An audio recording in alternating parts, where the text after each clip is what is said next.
Ahí sí, ahí sí. Ya, ¿cómo están, hermanos? Qué bueno. Llega marzo y llega también una nueva serie. A ver si se acuerdan qué estuvimos estudiando durante el verano. Los Salmos. Bien. Y hoy día vamos a estar a comenzar una serie que nos acompañará por varias semanas sobre el libro de Éxodo.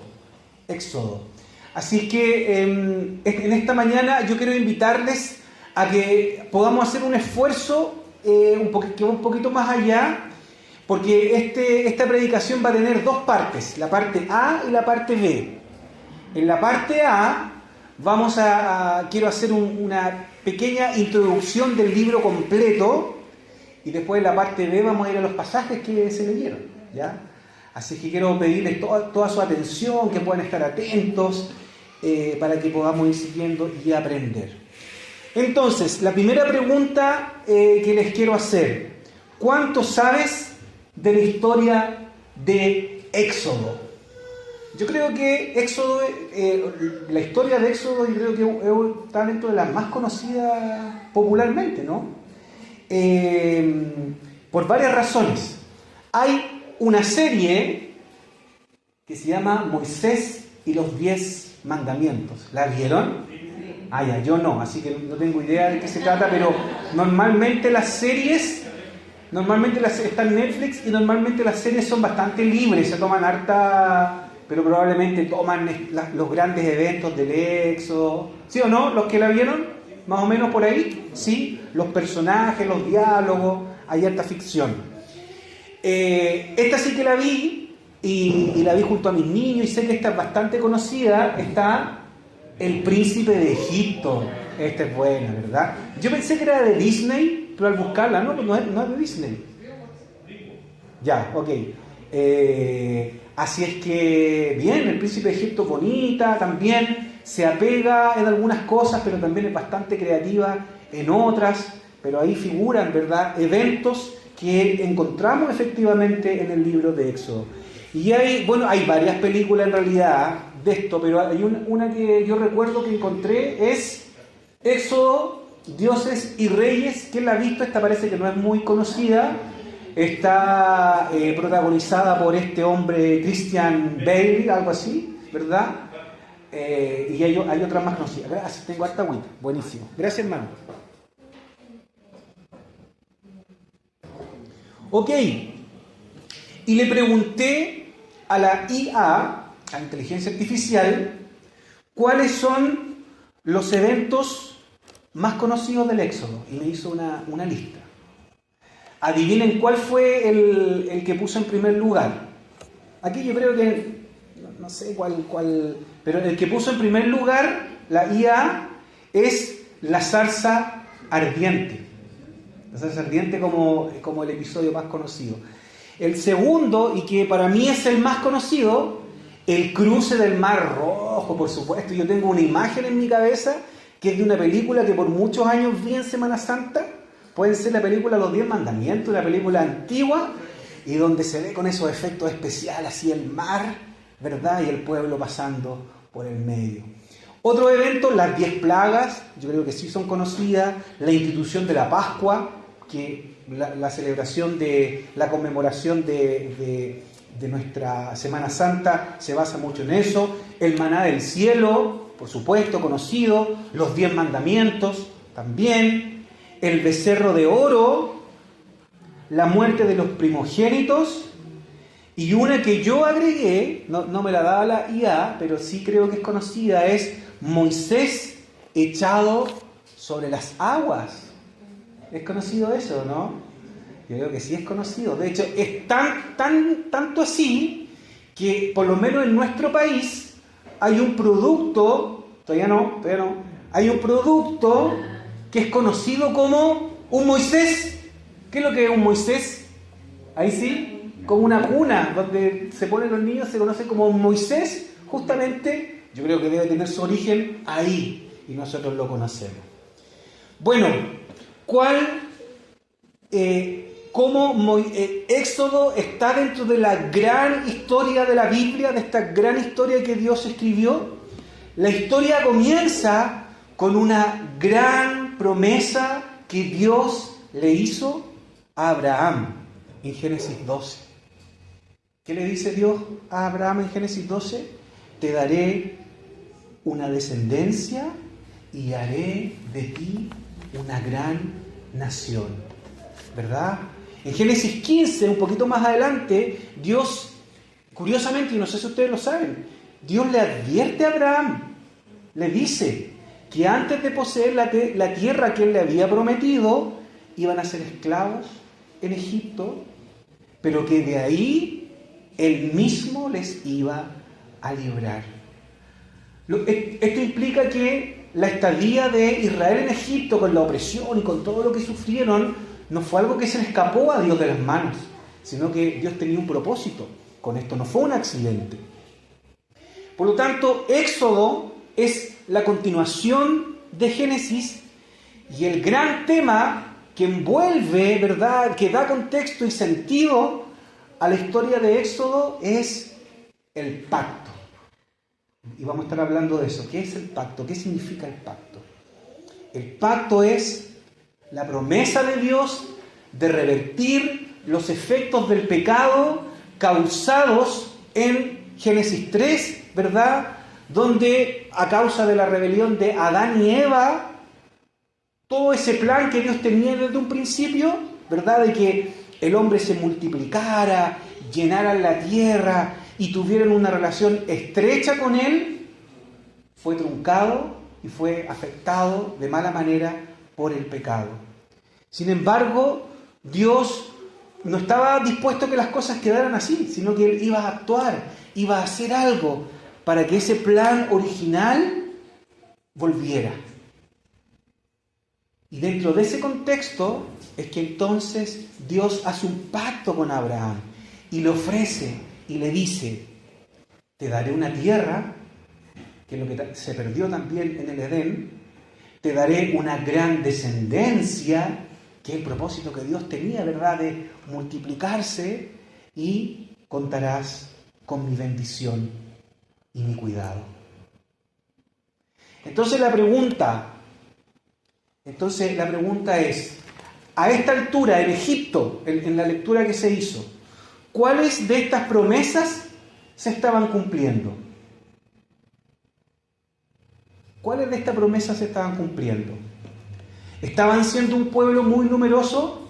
Sí, porque dice que se multiplicaban, ¿verdad? ¿Estaban en la tierra? No, eran esclavos en Egipto. No era la tierra que Dios le había prometido. Iban a ser conducidos hacia allá, por supuesto. ¿Estaban disfrutando de la bendición de Dios? Eso es más difícil, ¿verdad? Porque en un sentido sí, y lo vamos a ver en el transcurso de este sermón y de los que vienen. Dios sí los estaba cuidando, la providencia de Dios estaba con ellos. Vemos, por ejemplo, en el desierto que Dios les da el maná, ¿verdad? En los eventos que vemos en el capítulo 1 y 2 también Dios los estaba protegiendo. Pero en una bendición completa y desbordante, quizás eso no, porque eso estaba reservado para cuando llegaran a la tierra. Vamos entonces ahora a la historia del Éxodo. ¿En qué consiste?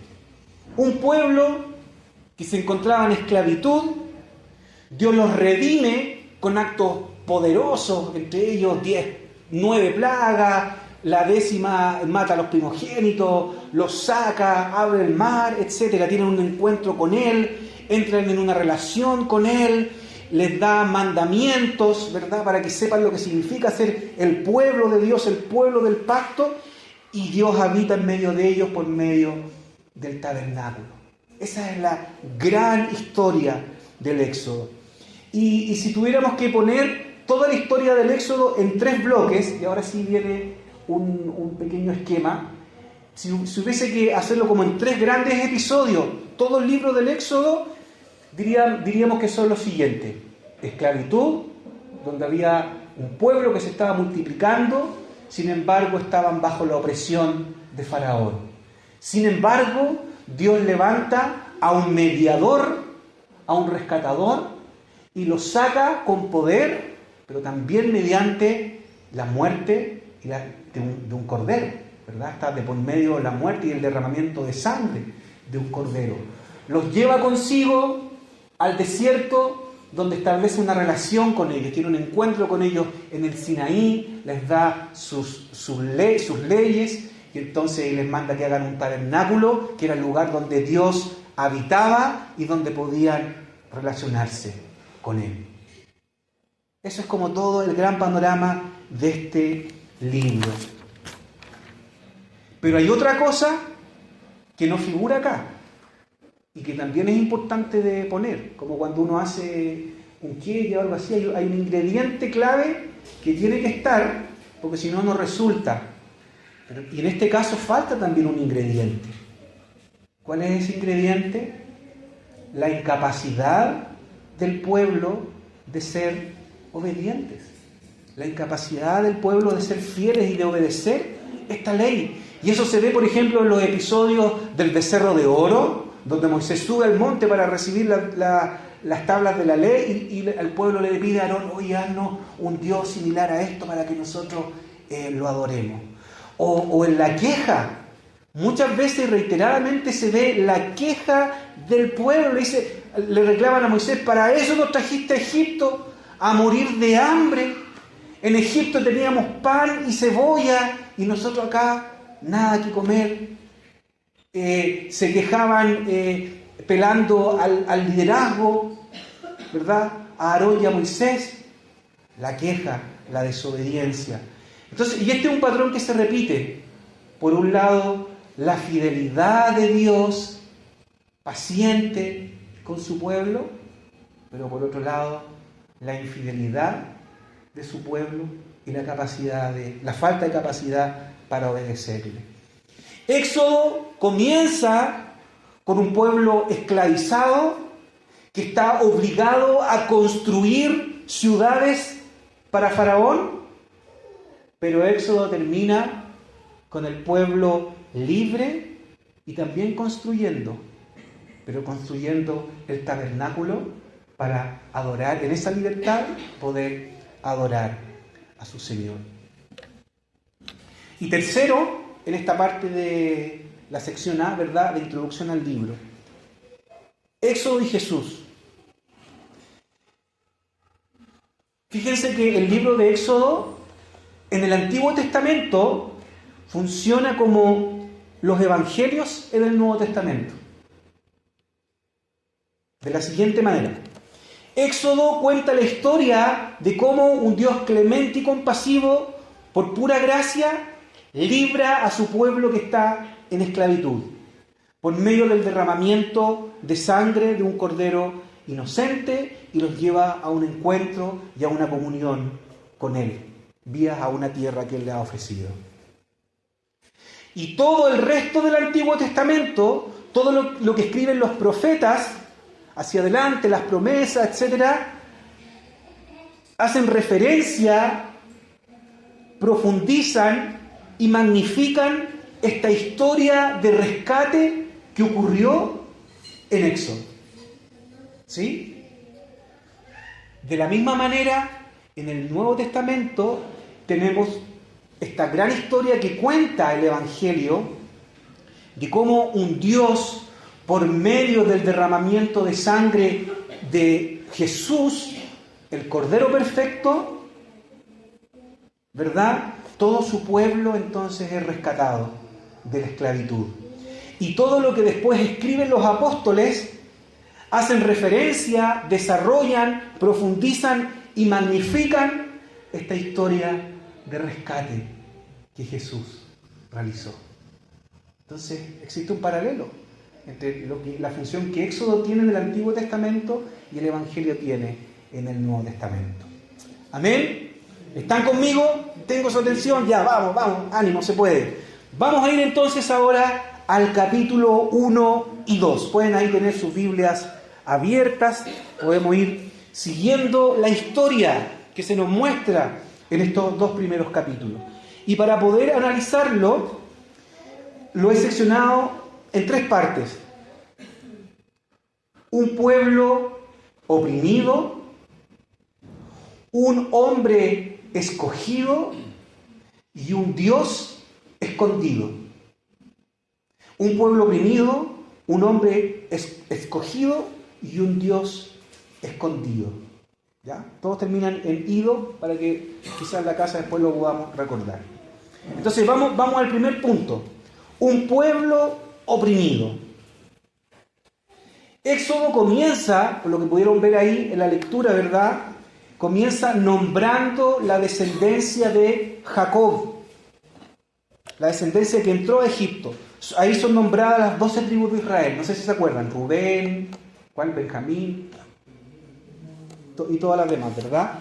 Los hijos de Israel, cuando llegaron a Egipto, dice el pasaje, eran 70 en total. El texto de Hechos decía 75. Bueno, pero el hecho es que era nada más que un puñado de personas y que tenían relación familiar directa. Era Jacob y todos sus hijos y sus nietos, etc. Pero ahora el pueblo de Israel se había hecho muy numeroso, ¿verdad? Dice, fueron fecundos, aumentaron mucho, se multiplicaron. Y en el verso 7 se usa el mismo verbo en hebreo que se usó en Génesis 1.28. ¿Qué es lo que dice Génesis 1.28? Es el mandato que el Señor les da a Adán y Eva cuando les dice, sean fecundos, multiplíquense y llenen la tierra.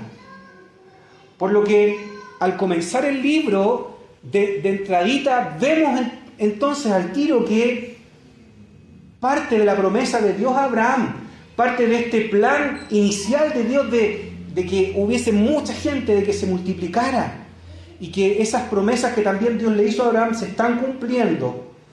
Una descendencia numerosa. Dios le dijo a Abraham, haré de ti una nación grande, como la arena del mar, como las estrellas del cielo. A pesar de que están fuera de la tierra, que se les prometió, pero Dios igualmente les está bendiciendo. Dios no ha olvidado a su pueblo.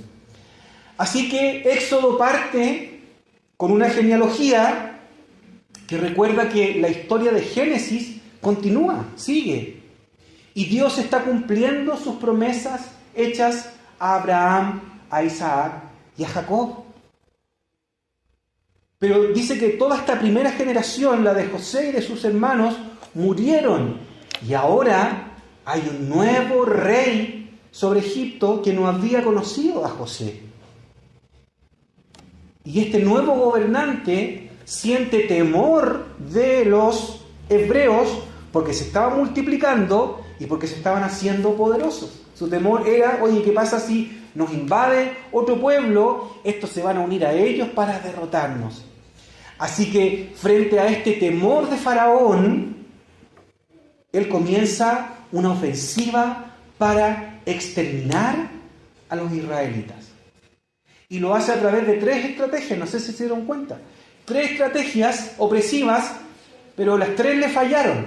Perdón, estoy haciendo spoiler, pero no, si conocen la historia. Las 3 fallaron. Primer intento, esclavitud. Fueron sometidos a trabajos duros, a trabajos forzados. Pero ¿qué dice? Mientras más los oprimía, más se multiplicaban. Versículo 12. Y este es el primer revés que sufre Faraón. Es la primera paradoja. Mientras más oprimidos eran, más se multiplicaban. Así que Faraón fue por un segundo intento.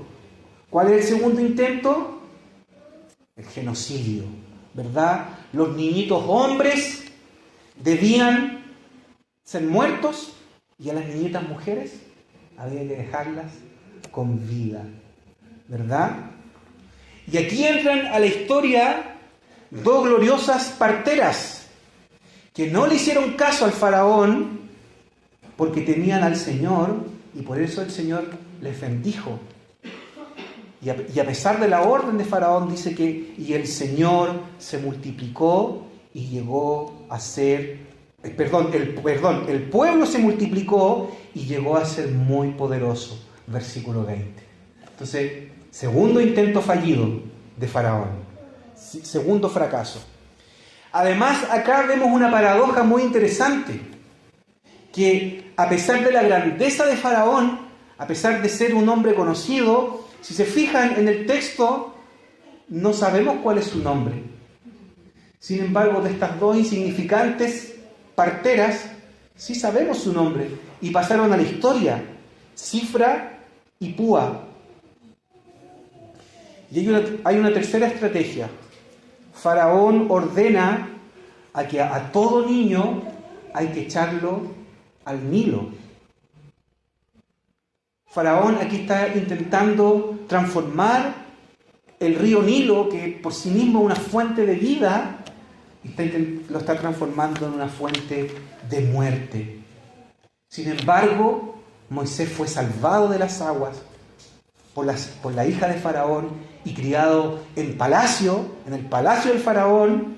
Y no solo eso, sino que este que fue salvado de las aguas, después iba a salvar al pueblo hebreo del poder de Faraón. Y eso nos lleva al segundo punto de este sermón, que es un hombre elegido. Moisés es este hombre elegido. Aquí la historia es como que hace un zoom, ¿verdad? Como los que se hacen con la cámara, así como que va más al detalle y se fija, se focaliza en una pareja de levitas que dice que tuvieron un hijo. Después sabemos que también tenían una hija, que probablemente es Miriam, a quien después también conocemos por el nombre, y también Aarón. Pero aquí se está refiriendo a este niño, ¿verdad? Moisés. Su madre Jocabed, la madre de Moisés, escondió a este niño durante 3 meses, un niño hermoso, dice el relato, pero no pudiendo ocultarlo más tiempo, lo puso en un arca, en un cestillo de junco, ¿verdad? Adobado con brea, parece que decía, con brea, ¿verdad? Esta es la única vez que, además de Génesis, cuando se nombra el arca de Noé, se usa la misma palabra para referirse a este pequeño cestillo. Y lo hace intencionalmente, para que aquellos que leyeran esto dijeran, así es como Dios salvó en un arca anteriormente, ahora parece que Dios está haciendo lo mismo o algo muy similar. Sin embargo, dice que la hija de Faraón se estaba bañando en el río junto a sus doncellas, vieron la cesta y mandó que se la trajeran. Y al abrirla, sorpresa, encontró a un niño que lloraba, y el versículo 6 del capítulo 2 dice que ella le tuvo compasión. Ella fue compasiva. Y aquí vemos una nueva paradoja. Mientras que su padre está intentando transformar el Nilo en una fuente de muerte, ella, con su accionar, transforma este lugar en un lugar de rescate, de vida y de esperanza. Vamos a ver más adelante, de esperanza. Le pusieron a este niño el nombre de Moisés, que en egipcio significa niño y en hebreo significa levantado de. ¿Verdad? Lo más común, lo más conocido es que Moisés significa salvado de las aguas. Y en todas estas historias que podemos ver en estos capítulos, vemos que hay gente vulnerable. ¿Se fijan? Hay un pueblo oprimido, hay un bebé desamparado en el río, hay un esclavo hebreo que está siendo oprimido, hay hebreos luchando entre sí a pesar de la esclavitud, hay mujeres en Medián que están siendo amenazadas por los pastores, y a Moisés también lo vemos, que después de 40 años fue a conocer a su pueblo, pero es rechazado y se va al desierto. Vemos también a un Moisés vulnerable. Pero también en esta historia vemos que para cada situación de vulnerabilidad hay también un intento de rescate. Los niños son rescatados por las parteras.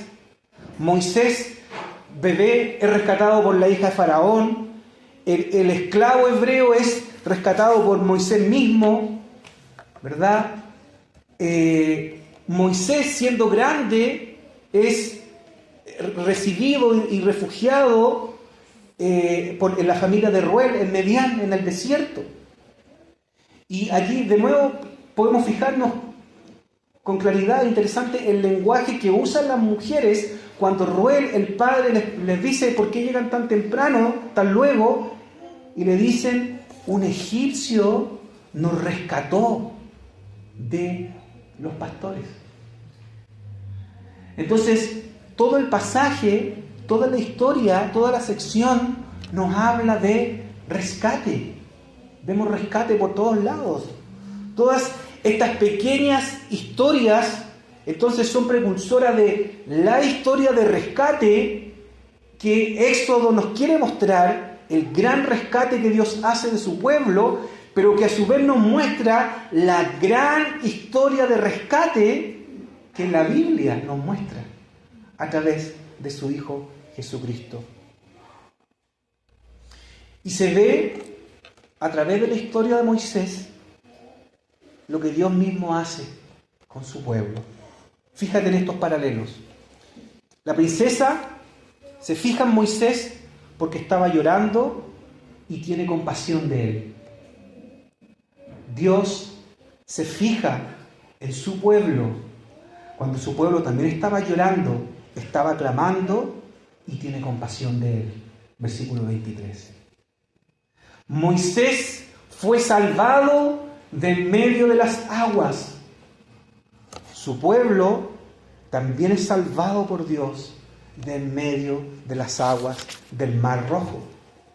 Moisés rescata a un israelita de las manos de un egipcio y eso involucra la muerte del egipcio. Así también Dios, cuando rescata a su pueblo, involucra la muerte de los primogénitos egipcios. En la pelea de los dos hebreos, ¿verdad? Y la intercesión que hace Moisés no fue bien recibida. Cuando Moisés vuelve del desierto, enviado por Dios a su pueblo, tampoco fue bien recibido cuando intercede frente a Faraón. Y cuando Moisés encuentra también un lugar en el desierto donde haya seguridad y redención, asimismo también el pueblo, cuando va al desierto, encuentra seguridad y redención al tener un encuentro con su Señor en el Sinaí. Así que, ¿por qué Dios nos está mostrando todas estas cosas? ¿Por qué el Señor, a través, el autor de Éxodo, ¿verdad? Y Dios a través de Él nos está mostrando todas estas cosas? Porque nos está mostrando la vida, la historia y el carácter de su intercesor. Un hombre débil, un hombre inseguro, un hombre imperfecto, un hombre sin identidad, un hombre que anda buscando pertenencia, porque cuando está en el palacio de Faraón se siente medio egipcio, pero va donde su verdadero pueblo, pero de ahí es rechazado y por lo tanto se va al desierto. Pero ¿por qué nos muestra esto? Porque este intercesor imperfecto prefigura nuestro intercesor perfecto, quien realmente viene a salvar a su pueblo de la esclavitud. El verdadero rescatador, el verdadero libertador. Y esto nos lleva al tercer punto: un Dios escondido, ¿verdad? Un pueblo oprimido, un hombre elegido, pero ahora vemos un Dios escondido. Y con esto no quiero decir un Dios ausente, no, pero es un Dios escondido en el sentido de que en toda la trama pareciera que Dios está como tras bambalinas, aunque está presente soberanamente en cada circunstancia, cuidando la vida de Moisés, cuidando la vida de su pueblo, pero también lo está de una manera silenciosa e invisible. Vemos a Dios haciendo fallar los planes de Faraón, haciendo que, a pesar de la opresión, el pueblo se siga multiplicando. A pesar de que la instrucción a las parteras, niños son salvados por estas parteras, ¿verdad? A pesar de que Faraón enviara a los niños al Nilo, su hija rescata, ¿verdad? Vemos también que Dios tiene misericordia de una pareja levita para que de ahí salga su rescatador. En estos 2 capítulos se nombra solamente 2 veces el nombre de Dios, aunque en realidad son 3. Pero en el episodio de las parteras se menciona que las parteras temían a Dios y que después fueron bendecidas por Dios. Y Dios después viene a ser mencionado hacia el final del capítulo 2, ¿verdad? Moisés estaba en Medián, en el desierto, se casó allá con Séfora, una de las hijas de Ruel, tuvo un hijo con ella, al cual le puso Gersón, o Gersón, no sé, que significa extranjero en tierra extraña. Y mientras esto pasaba, dice el texto que el pueblo seguía sufriendo. La opresión de este pueblo seguía vigente. Habían pasado 40 años. Pero dice también que Dios escucha su clamor y se acuerda de su pacto. Se acordó del pacto que había hecho con Abraham, Isaac y Jacob. Hay otra parte en Génesis donde leemos que también Dios se acordó del pacto que hizo con Noé. Y la palabra acordó no significa que a Dios se le haya olvidado. Es como hoy día en la mañana veníamos saliendo tarde y apurado y de repente me acordé que me faltaba la Biblia y me devolví. No es que Dios se le haya olvidado de esa manera, como un olvido, sino que en verdad lo que esto quiere decir es que Dios toma en cuenta el pacto, toma en cuenta al pueblo del pacto, responde de acuerdo a ese pacto que Dios había hecho y actúa de acuerdo a ese pacto. Dios ha decidido salvar a su pueblo de la opresión del faraón y está dispuesto a hacer lo que sea.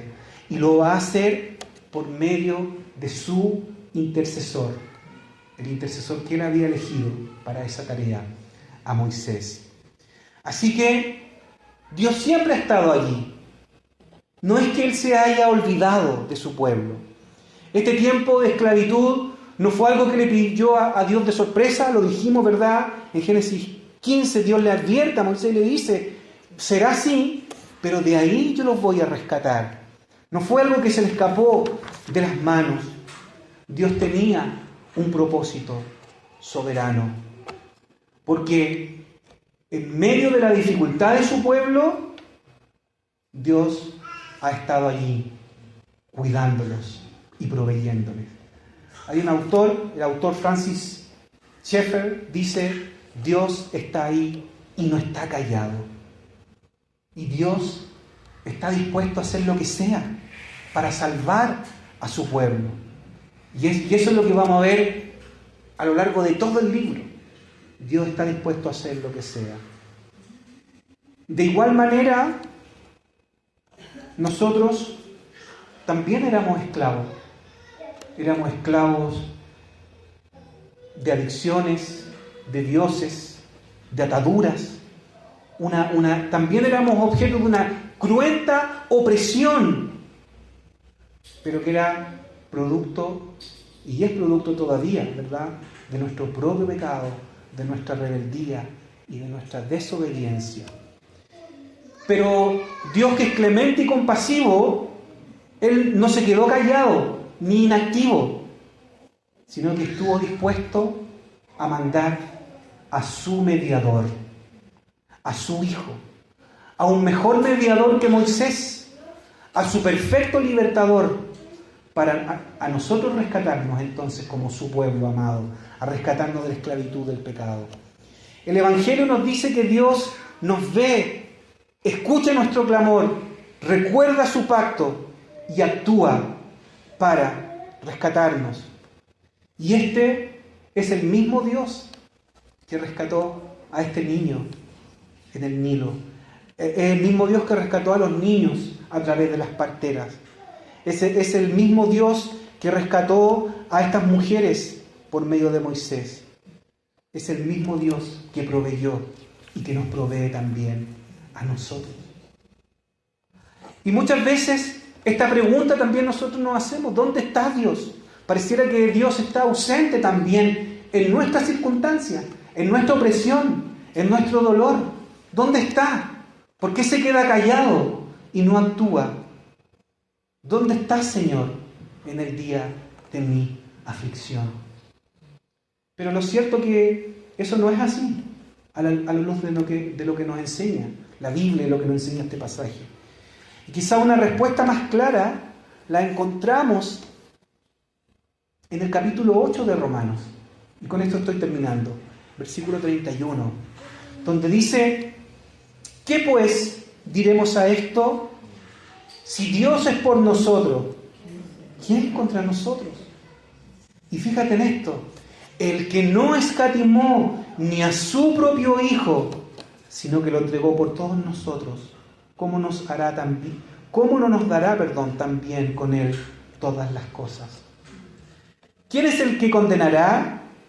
Cristo es el que murió, más aún el que también resucitó, el que además está a la diestra de Dios, el que también intercede por nosotros. Dios está hablando acá de un intercesor, y este es el intercesor perfecto que intercede por nosotros. Por lo tanto, ¿quién nos separará del amor de Cristo? Tribulación, angustia, persecución, hambre, desnudez, peligro o espada. Ninguna de estas cosas, porque nada puede separarnos del amor de Dios. Así que esta historia de aflicción y esta historia de rescate y liberación es también nuestra historia. Es una historia para nosotros que nos cuenta cómo Dios, a través de su mediador, de su perfecto mediador, nos libra a nosotros para que vayamos a su encuentro y tengamos una relación con Él. Así que demos gracias al Señor por esto y pidámosle al Señor para que prepare nuestros corazones y en estos 2 meses que vamos a estar estudiando este libro, nos esté mostrando a este perfecto libertador para nuestras vidas. Oremos al Señor. Gracias, Padre, por lo que haces, gracias por lo que has hecho, gracias porque tú has llamado, Señor, un pueblo por pura gracia, sin que lo mereciéramos, Señor, para que fuéramos tuyos, de tu pertenencia, de tu propiedad. Y gracias porque tú estuviste dispuesto a hacerlo todo, Señor. Inclusive no escatimaste ni a tu propio Hijo como nuestro mediador, como nuestro intercesor, para rescatarnos. Así que te pedimos, Señor, que este estudio de Éxodo, este libro de Éxodo, Señor, sea para nosotros una fuente de consuelo, una fuente de ánimo, una fuente de seguridad, una fuente de esperanza, Señor, para nuestras vidas. Cuando sintamos que estamos solos, Señor, cuando sintamos que estemos quizás como estuvo este pueblo en el desierto, como estuvo Moisés en el desierto, que tú estás con nosotros, Señor, ahí, silenciosamente muchas veces, pero estás ahí para apoyarnos, para proveer, para alimentarnos, Señor, para experimentar tu provisión. Gracias, Señor. Al comenzar este nuevo año, Señor, en marzo, al tener este nuevo comienzo, permite, Señor, que podamos sentir tu presencia y saber que no estamos solos.